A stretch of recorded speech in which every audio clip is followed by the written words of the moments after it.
तो आज की इस विशेष और बेहद दिलचस्प गहन चर्चा में आप सभी का स्वागत है।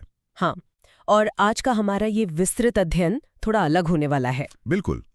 आज हम एक बेहद खूबसूरत कहानी के जरिए कुछ नया सीखने वाले हैं। आज के सत्र में हम प्रख्यात लेखिका सुधा मूर्ति जी की एक बहुत ही मशहूर कहानी अ बॉटल ऑफ ड्यू यानी ओस की एक बोतल पर चर्चा करेंगे। जी, और आज की चर्चा का जो प्रारूप है, मतलब जो फॉर्मेट है, वो सचमुच बहुत अनोखा है। आज की यह चर्चा खास तौर पर उन सुनने वालों को ध्यान में रखकर तैयार की गई है जो अपनी अंग्रेजी भाषा को सुधारना चाहते हैं या नए शब्द सीखना चाहते हैं। सही कहा। हम आज एक शिक्षक और छात्र जैसी शैली में बात करेंगे, लेकिन एकदम दोस्ताना अंदाज में, क्योंकि कहानियों के जरिए कोई भी नई भाषा सीखना वो सबसे असरदार तरीका होता है। जब शब्दों के साथ कोई भावना जुड़ जाती है ना, तो वे हमेशा के लिए याद हो जाते हैं। एकदम सही बात है। जब हम किसी कहानी में खो जाते हैं तो व्याकरण और डिक्शनरी बोझ नहीं लगते। तो सुनने वालों के लिए मैं आज की प्रक्रिया बता देता हूँ। हम इस कहानी को पैराग्राफ के हिसाब से आगे बढ़ाएंगे। बिल्कुल। मैं कहानी की अंग्रेजी पंक्तियों को बिल्कुल स्वाभाविक गति से पढ़ूंगा, जैसे हम रोजमर्रा की जिंदगी में पढ़ते हैं। इसके बाद हम मिलकर उस पंक्ति के अर्थ को समझेंगे।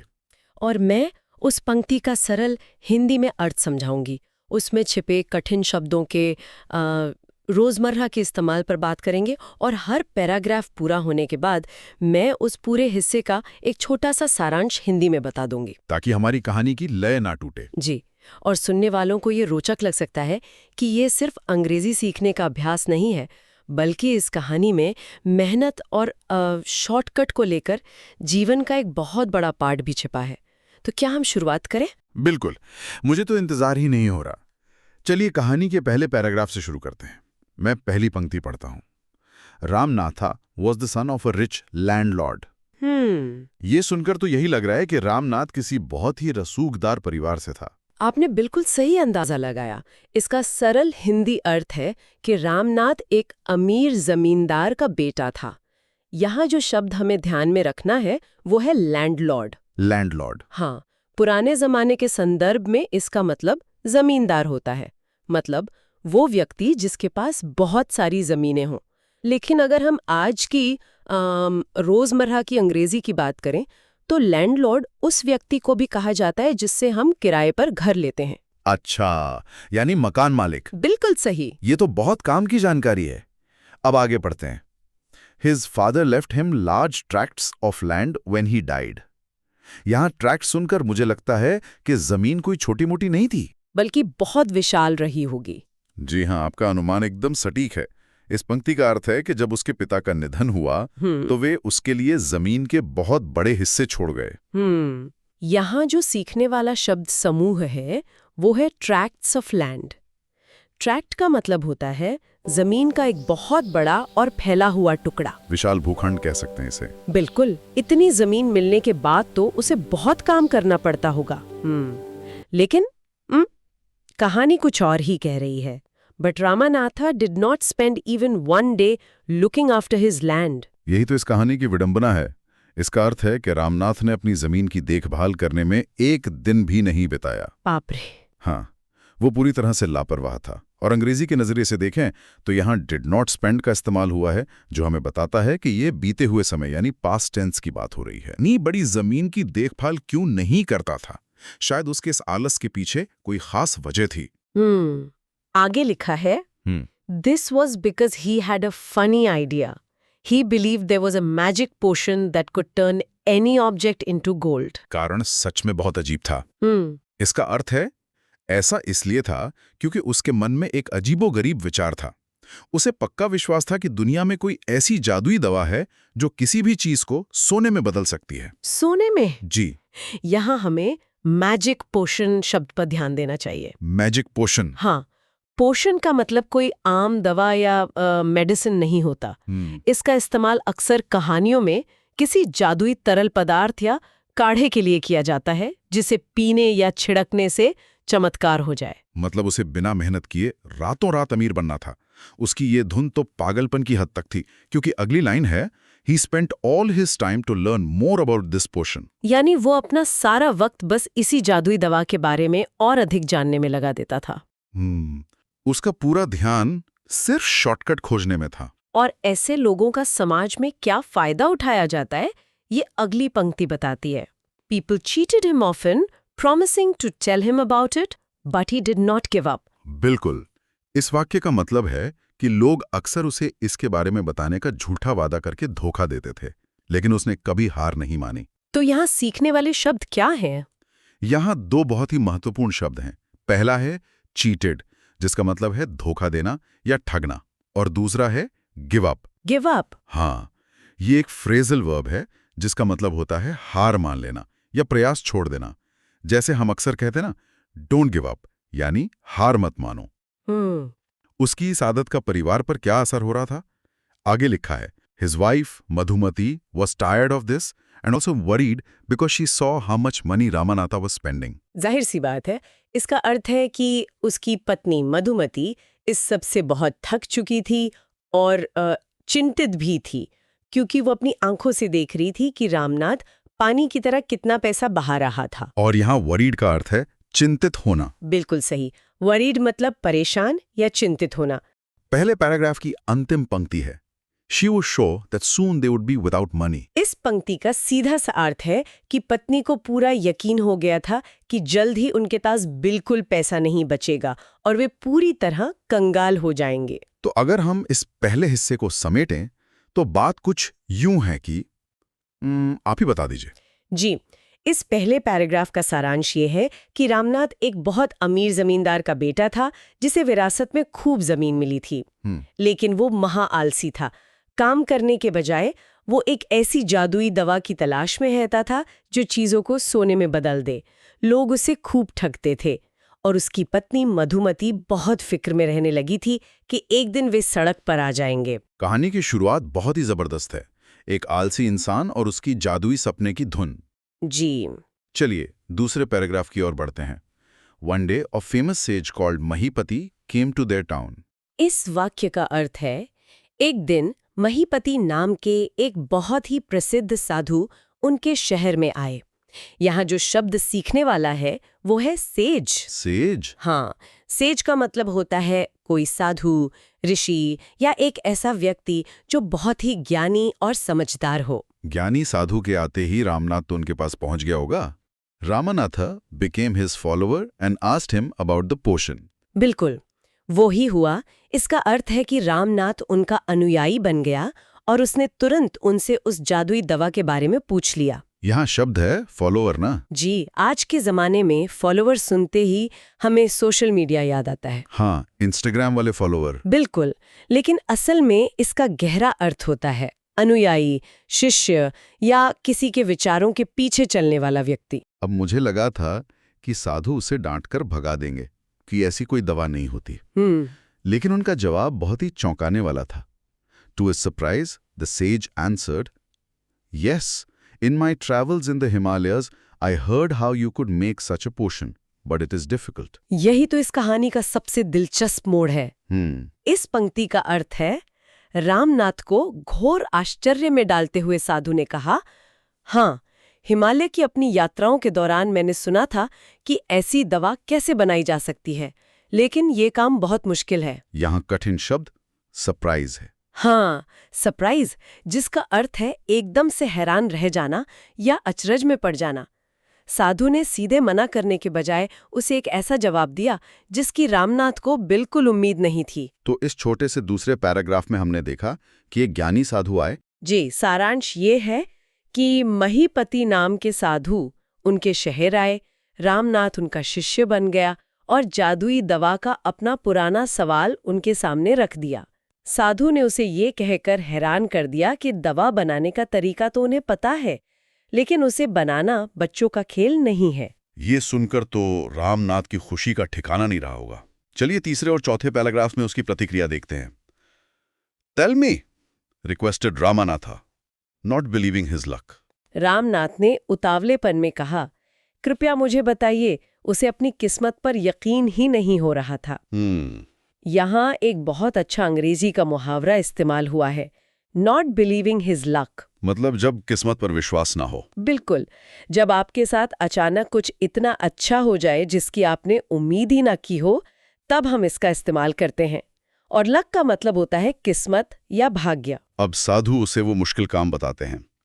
You have to plant a banana plant and water it regularly with your hands. साधु ने निर्देश दिया, तुम्हें एक केले का पौधा लगाना होगा और रोजाना अपने हाथों से उसे पानी देना होगा। यहाँ रेगुलरली शब्द का इस्तेमाल हुआ है। जी, जो एक एडवर्ब है, यानी क्रिया विशेषण।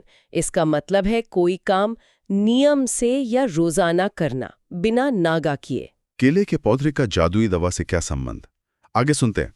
इन winter the morning dew is on the leaves. साधु ने आगे बताया, सर्दियों के मौसम में सुबह सुबह केले के पत्तों पर ओस जमा होती है। और यहीं पर कहानी के शीर्षक का मुख्य शब्द आया है, ड्यू। हाँ, ड्यू यानी ड्यू, इसका अर्थ होता है ओस की बूंदें। सर्दियों की सुबह घास या पत्तों पर जो पानी की नन्ही नन्ही बूंदें चमकती हैं, उन्हें ही ड्यू कहा जाता है। यहाँ शब्द है स्टोर। वैसे तो स्टोर का मतलब दुकान होता है। हाँ, लेकिन जब इसे एक वर्ब की तरह इस्तेमाल करते हैं तो इसका मतलब होता है भविष्य के लिए किसी चीज को सहेज कर रखना या जमा करना। और कितनी ओस जमा करनी है, ये सुनकर तो मैं भी हैरान रह गया। When you have 5 liters of dew, bring it to me. साधु ने शर्त रखी, जब तुम्हारे पास पूरे 5 लीटर ओस जमा हो जाए तो उसे मेरे पास ले आना। 5 लीटर ओस? बाप रे! सर्दियों में पत्तों पर ओस की बूंदें कितनी छोटी होती हैं। 5 लीटर इकट्ठा करने में तो शायद सदियां लग जाएं। खैर, ओस लाने के बाद क्या होगा? I will chant some magic words which will turn it into the magic potion. यहाँ एक बहुत ही खूबसूरत शब्द है, चांट। जी, चैंट। बोलने या गाने को तो हम स्पीक या सिंग कहते हैं, लेकिन जब किसी मंत्र या शब्द को एक खास लय में बार बार दोहराया जाता है तो उसे अंग्रेजी में चैंट करना कहते हैं। और आखिरी वादा, A drop of the potion will change any object into gold. उस जादुई दवा की सिर्फ एक बूंद किसी भी चीज को छुएगी तो वो सोने में बदल जाएगी। अगर हम इस हिस्से को समझें तो साधु ने बहुत ही चतुराई से एक जाल बुना है। बिल्कुल। इस तीसरे और चौथे पैराग्राफ का सारांश ये है कि साधु ने रामनाथ को एक बहुत ही अनोखा काम सौंप दिया। उसे केले के पौधे लगाने थे, रोज खुद उन्हें पानी देना था और कड़ाके की ठंड में सुबह सुबह केले के पत्तों से ओस की बूंदें इकट्ठा करनी थी। और वो भी 5 लीटर। हाँ, जब 5 लीटर ओस जमा हो जाए तो साधु उस पर मंत्र पढ़कर उसे उस जादुई दवा में बदल देगा जिससे कोई भी चीज सोना बन सके। ये सुनकर रामनाथ का गणित भी हिल गया होगा। 5वें पैराग्राफ में उसकी चिंता साफ झलकती है। Ramnath was worried. जाहिर है, रामनाथ चिंतित हो गया। वरीड का अर्थ है चिंता में पड़ जाना। उसने अपनी परेशानी बताई। But winter is only for a few months. It will take me years to collect 5 liters of dew. Ramnath ने हिसाब लगाते हुए कहा, लेकिन सर्दियां तो साल में बस कुछ ही महीनों के लिए आती हैं। इस हिसाब से तो मुझे 5 लीटर ओस इकट्ठा करने में कई साल लग जाएंगे। इस पर साधु ने बड़ी ही चालाकी से समाधान दिया। You can plant as many banana plants as you want. साधु ने कहा, इसमें क्या परेशानी है? तुम जितने चाहो उतने केले के पौधे लगा सकते हो। लेकिन एक बहुत बड़ी शर्त भी रख दी। But remember, you must look after them yourself and collect the dew with your own hands. साधु ने सख्ती से कहा, लेकिन एक बात याद रखना, तुम्हें उन सभी पौधों की देखभाल खुद ही करनी होगी और ओस भी अपने हाथों से ही इकट्ठा करनी होगी। तुम किसी नौकर को नहीं रख सकते। यहाँ लुक आफ्टर फ्रेज का इस्तेमाल हुआ है। जी, ये बहुत ही काम का फ्रेजल वर्ब है। वैसे तो देखभाल करने को टेक केयर ऑफ भी कहते हैं, लेकिन लुक आफ्टर का इस्तेमाल तब ज्यादा होता है जब आप किसी चीज की जिम्मेदारी पूरी तरह अपने ऊपर ले लेते हैं। तो इस छोटे से पैराग्राफ का लबुलुआब ये रहा कि रामनाथ थोड़ा घबरा गया था। सारांश ये है कि रामनाथ 5 लीटर का लक्ष्य सुनकर घबरा गया था क्योंकि इसमें बहुत लंबा समय लगता। लेकिन साधु ने उसे रास्ता दिखाया कि वो एक के बजाय हजारों केले के पौधे लगा ले। बस शर्त ये थी कि मेहनत उसे खुद करनी पड़ेगी। बिल्कुल, पौधों को सींचने से लेकर ओस जमा करने तक। अब कहानी अपने दूसरे और सबसे दिलचस्प भाग में प्रवेश करती है। छठे पैराग्राफ में देखते हैं कि एक आलसी इंसान जादुई दवा के लालच में क्या-क्या करता है। Ramanatha went home and after talking to his wife started cleaning his large fields which had been lying empty all these years. ये एक लंबा वाक्य है। इसका अर्थ है कि रामनाथ घर लौटा, अपनी पत्नी से पूरी बात की और उसके बाद उसने अपने उन बड़े खेतों की सफाई शुरू कर दी जो इतने सालों से बंजर और खाली पड़े थे। यहाँ ध्यान देने वाली बात लाइंग एम्प्टी है। हाँ, एम्प्टी का अर्थ होता है खाली, और यहाँ हैड बीन लाइंग का इस्तेमाल हुआ है जो पास्ट परफेक्ट कंटिन्यूअस टेंस है। यानी कोई चीज जो बीते समय में बहुत लंबे अरसे से एक ही स्थिति में पड़ी थी। एकदम सही। साफ खेतों में उसने क्या किया? There he planted rose and rows of banana plants. वहां उसने केले के पौधों की कतारें ही कतारें लगा दी। रोज का मतलब होता है एक सीध में लगी हुई पंक्तियां या कतारें, जो इंसान कभी घर से नहीं निकलता था। उसके बारे में आगे लिखा है, He tended them carefully and during the winter months collected the dew that formed on them with great care. उसने बहुत ही सावधानी से उन पौधों की देखभाल की और सर्दियों के महीनों में उन पत्तों पर बनने वाली ओस को बड़े जतन से इकट्ठा किया। यहाँ एक बहुत ही खूबसूरत शब्द आया है, tended। जी, देखभाल करने के लिए cared for भी कहा जा सकता था, लेकिन टेंड का इस्तेमाल अक्सर पेड़ पौधों, बगीचों या जानवरों की देखभाल के लिए एक विशेष लगाव और निरंतर मेहनत के संदर्भ में किया जाता है। इस मेहनत में उसका अकेलापन नहीं था। His wife helped him too. उसकी पत्नी मधुमती ने भी इस काम में उसका पूरा साथ दिया। पत्नी ने एक बहुत ही समझदारी का काम किया। मधुमती ने उस केले की फसल को इकट्ठा किया, उसे बाजार ले गई और उसे बेचकर बहुत अच्छी कीमत हासिल की। यहाँ gathered शब्द है। हाँ, जिसका अर्थ है इकट्ठा करना। जब फसल की कटाई करके उसे एक जगह जमा किया जाता है तो उसे गैदर करना कहते हैं। Over the years, Ramnatha planted more and more plants and they had a huge banana plantation. कई साल बीतते गए, रामनाथ और भी अधिक पौधे लगाता गया और देखते ही देखते उनका एक बहुत ही विशाल केले का बागान बन गया। यहाँ एक बहुत ही महत्वपूर्ण शब्द है, प्लांटेशन। जी, एक सामान्य खेत को हम फार्म कहते हैं, लेकिन प्लांटेशन का मतलब होता है एक बहुत बड़ा कृषि क्षेत्र जहां आमतौर पर व्यापार के लिए बड़े पैमाने पर एक ही तरह की फसल उगाई जाती है, जैसे चाय, कॉफी, ये केले। पैराग्राफ की आखिरी line, At the end of 6 years, he finally had his 5 liters of dew. आखिरकार 6 साल की हाड़ तोड़ मेहनत के बाद उसके पास अपनी मंजिल यानी 5 लीटर ओस जमा हो गई थी।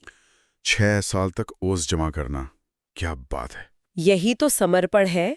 अगर इस छठे पैराग्राफ का सारांश देखें तो जादुई दवा के लालच में रामनाथ पूरी तरह बदल गया। उसने अपने खाली खेतों में दिन रात एक करके केले का एक विशाल बागान खड़ा कर दिया। वो खुद पौधों को सींचता और ओस जमा करता, जबकि उसकी पत्नी उस फसल को बाजार में बेचकर पैसे कमाती। 6 साल के इस कड़ी तपस्या के बाद आखिरकार उसने 5 लीटर ओस इकट्ठा कर ही ली। अब तो मेहनत का फल मिलने का वक्त आ गया है। 7वें पैराग्राफ में देखते हैं क्या जादू होता है। Carefully, he took the bottle to the sage. वो बहुत ही सावधानी से उस ओस से भरी बोतल को साधु के पास ले गया। वाक्य की शुरुआत में केयरफुली लगाकर, मतलब सावधानी से, लेखक ने ये बताया है कि वो बोतल उसके लिए कितनी कीमती थी। साधु की प्रतिक्रिया, The sage smiled and muttered something over the water. साधु मुस्कुराए और उन्होंने उस पानी के ऊपर कुछ बड़बड़ाया। यहाँ शब्द है muttered. Ji, मटर्ड।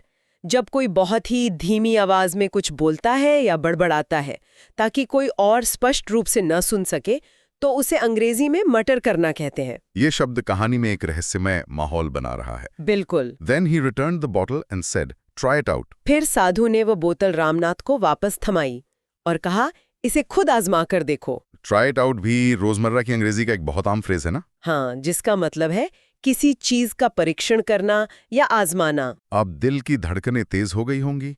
Ramanatha sprinkled a few drops on a copper vessel and waited for it to turn to gold. Ramnath ने तांबे के एक बर्तन पर उस पानी की कुछ बूंदें छिड़कीं और उसके सोने में बदलने का बेसब्री से इंतजार करने लगा। यहाँ 2 शब्द हैं, sprinkled और copper vessel. स्प्रिंकल्ड, जिसका अर्थ है पानी या पाउडर का छिड़काव करना, और कॉपर वेसल, जिसका मतलब होता है तांबे का बर्तन। लेकिन क्लाइमैक्स देखिए, to his surprise, nothing happened. उसके घोर आश्चर्य की बात थी कि वहां कुछ भी नहीं हुआ। वो बर्तन तांबे का ही रहा, सोना नहीं बना। ये तो रामनाथ के लिए दुनिया उजड़ने जैसा होगा। 6 साल की मेहनत पानी में। बिल्कुल। इस 7वें पैराग्राफ का सारांश यही है कि रामनाथ पूरी उम्मीद और खुशी के साथ वो ओस लेकर साधु के पास पहुंचा। साधु ने पानी पर कुछ मंत्र पढ़ने का नाटक किया और रामनाथ को आजमाने के लिए कहा। जैसे ही रामनाथ ने ओस को तांबे के बर्तन पर छिड़का, उसे गहरा सदमा लगा, क्योंकि कोई जादू नहीं हुआ, कुछ भी सोने में नहीं बदला। 8वें पैराग्राफ में रामनाथ का गुस्सा फूटना ही था। This is cheating, he told the sage. गुस्से और निराशा से भरे रामनाथ ने साधु पर आरोप लगाते हुए कहा, ये सरेआम धोखा है। I have wasted 6 precious years of my life. उसने कहा, मैंने अपने जीवन के 6 बहुमूल्य साल इस बेवकूफ़ी में बर्बाद कर दिए हैं। यहाँ जो शब्द इस्तेमाल हुआ है वो है प्रेशियस। हाँ, प्रेशियस। इसका अर्थ होता है बहुत कीमती या बहुमूल्य। हम अक्सर इसे समय के लिए इस्तेमाल करते हैं, जैसे टाइम इज प्रेशियस, यानी समय बहुमूल्य है। क्या साधु ने उससे माफी मांगी? नहीं। But sage Mahipati only smiled and called Madhumati to come forward. साधु महिपति बिल्कुल शांत रहे, वे केवल मुस्कुराए और उन्होंने रामनाथ की पत्नी मधुमती को आगे आने का इशारा किया। फॉरवर्ड का अर्थ होता है आगे की ओर। पत्नी क्या लाई? She came with a big box. When she opened it, inside shined stacks of gold coins. जैसे ही मधुमती ने वो बक्सा खोला तो उसके अंदर सोने के सिक्कों के ढेर जगमगा रहे थे। यहाँ अंग्रेजी का शब्द स्टैक्स बहुत दिलचस्प है। जी, स्टैक्स यानी स्टैक्स। इसका मतलब होता है एक के ऊपर एक करीने से रखी हुई चीजों का ढेर या गड्डी। ये शब्द सुनते ही आंखों के सामने सोने के सिक्कों की चमकती हुई मीनारें आ जाती हैं। अरे वाह, ये तो सच में जादू हो गया। जी हाँ, लेकिन जादू साधु का नहीं था। 8वें पैराग्राफ का सारांश ये है कि रामनाथ खुद को ठगा हुआ महसूस कर रहा था और 6 साल बर्बाद होने का रोना रो रहा था। लेकिन तभी साधु की मुस्कान के साथ मधुमती एक बक्सा लेकर आती है और उस बक्से में असली सोने के सिक्कों का भारी भरकम ढेर होता है। बिना जादुई दवा के इतना सोना कैसे आया? इसका रहस्य कहानी के अंतिम और 9वें पैराग्राफ में खुलता है। Now the sage turned to the very surprised Ramanatha and said, "There is no magic potion that can turn things into gold." अब साधु उस बेहद हैरान खड़े रामनाथ की ओर मुड़े और बोले, इस दुनिया में ऐसी कोई जादुई दवा नहीं होती जो चीजों को छूकर सोने में बदल सके। You worked hard on your land and created this plantation. साधु ने असली सच बताते हुए कहा, तुमने अपनी जमीन पर जी तोड़ मेहनत की और ये इतना बड़ा बागान खड़ा किया। जिस समय तुम दिन रात पेड़ों की देखभाल करते थे और ओस जमा करते थे, उसी दौरान तुम्हारी समझदार पत्नी उन फलों को ले जाकर बाजार में बेचती थी। बिल्कुल इसी तरह से व्यापार करके तुमने ये सारा पैसा कमाया है। अब कहानी का सबसे बड़ा सबक, It was your hard work that created this wealth, not magic. साधु ने समझाया, तुम्हारी इसी कड़ी मेहनत ने इस संपत्ति का निर्माण किया है, किसी जादू टोने ने नहीं। यहाँ एक शब्द है, वेल्थ। हाँ, वेल्थ, मनी यानी पैसा तो आता जाता रहता है, लेकिन वेल्थ का अर्थ होता है धन, संपत्ति या दौलत, जिसे आपने कड़ी मेहनत से बनाया और संजोया हो। If I had told you about this earlier, you would have not listened to me. So I played a trick on you. साधु ने अपना इरादा स्पष्ट किया, अगर मैंने तुम्हें शुरुआत में ही मेहनत करने की सलाह दी होती तो तुम मेरी बात कभी नहीं सुनते। इसलिए तुम्हें रास्ते पर लाने के लिए मुझे तुम्हारे साथ एक चाल चलनी पड़ी। यहाँ शब्द है ट्रिक। जी, रोजमर्रा की अंग्रेजी में ट्रिक का अर्थ होता है चाल, तरकीब या कोई चतुराई भरा उपाय। कहानी के अंतिम पंक्ति में रामनाथ का क्या हुआ? Ramanatha understood the wisdom behind these words and worked even harder on his plantation from that day on. इस पंक्ति का अर्थ है कि रामनाथ साधु की इन बातों के पीछे छिपे गहरे ज्ञान को समझ गया और उस दिन से उसने अपने बागान में पहले से भी ज्यादा मेहनत करनी शुरू कर दी। यहाँ शब्द है विजडम। हाँ, विजडम, ये केवल किताबी ज्ञान नहीं है। विजडम का अर्थ होता है बुद्धिमानी, जीवन की गहरी समझ या विवेक। क्या बात है। तो इस आखिरी पैराग्राफ का सारांश यही है कि साधु ने रामनाथ की आंखें खोल दी। उन्होंने बताया कि असली जादुई दवा कोई तरल पदार्थ नहीं, बल्कि इंसान की मेहनत है। रामनाथ की अपनी पसीने की कमाई और उसकी पत्नी की व्यावसायिक सूझबूझ से ही उन्होंने इतना सोना इकट्ठा किया था। साधु का झूठ दरअसल रामनाथ को आलस से बाहर निकालने की एक तरकीब थी। रामनाथ को ये विजडम समझ में आ गया और वो एक मेहनती इंसान बन गया। सचमुच सुधामूर्ति जी की ये कहानी दिल को छू लेने वाली है। मुझे लगता है कि इस तरह एक एक लाइन को पढ़कर शब्दों की गहराई में जाकर अंग्रेजी सीखना बहुत ही प्रभावशाली है। बिल्कुल। शब्दों के अर्थ और उन्हें रोजमर्रा की जिंदगी में कैसे इस्तेमाल करना है, ये सब कहानी के संदर्भ में कितनी आसानी से दिमाग में बैठ जाता है। एकदम सही कह रहे हैं आप। और सुनने वालों के लिए इस कहानी से सिर्फ भाषा का ही नहीं बल्कि एक बहुत बड़ा व्यवहारिक सबक भी मिलता है। जी हाँ, और इसी विचार के साथ हम आज की इस चर्चा को विराम देते हैं। जाते जाते सुनने वालों के लिए सोचने वाली एक बहुत गहरी बात यह है कि आज की इस तेज रफ्तार आधुनिक दुनिया में हम भी तो अक्सर अपनी किसी जादुई दवा या मैजिक पोशन की तलाश में रहते हैं। चाहे वो रातों रात अमीर बनने की कोई स्कीम हो, शेयर बाजार का कोई शॉर्टकट हो या बिना मेहनत किए सफलता पाने की चाहत। बिल्कुल, हम सब में कहीं ना कहीं एक रामनाथ छिपा होता है। जी, लेकिन जरा सोचिए, क्या ये संभव है कि जो सोना हम शॉर्टकट में ढूंढ रहे हैं वो किसी चमत्कार में नहीं, बल्कि उस काम में छिपा है जिसे हम हर दिन लगातार पूरी ईमानदारी और धैर्य के साथ करते हैं। सही बात है। जिस तरह केले के पत्ते पर ओस की एक बूंद जमा होने में समय और मौसम का इंतजार लगता है, उसी तरह असली संपत्ति और ज्ञान भी रोज की कड़ी मेहनत से ही जमा होते हैं। आपकी रोजमर्रा की आदतें और आपकी निरंतरता ही आपकी असली जादुई दवा है। बहुत ही खूबसूरत विचार है ये। तो इसी विचार को अपने साथ रखिए। आज के इस विशेष विस्तृत अध्ययन में हमारे साथ जुड़ने, नई भाषा के शब्दों को सीखने और इस शानदार कहानी का आनंद लेने के लिए आप सभी का बहुत बहुत धन्यवाद। पढ़ते रहिए, सीखते रहिए और अपनी ओस की बूंदों को मेहनत से जमा करते रहिए।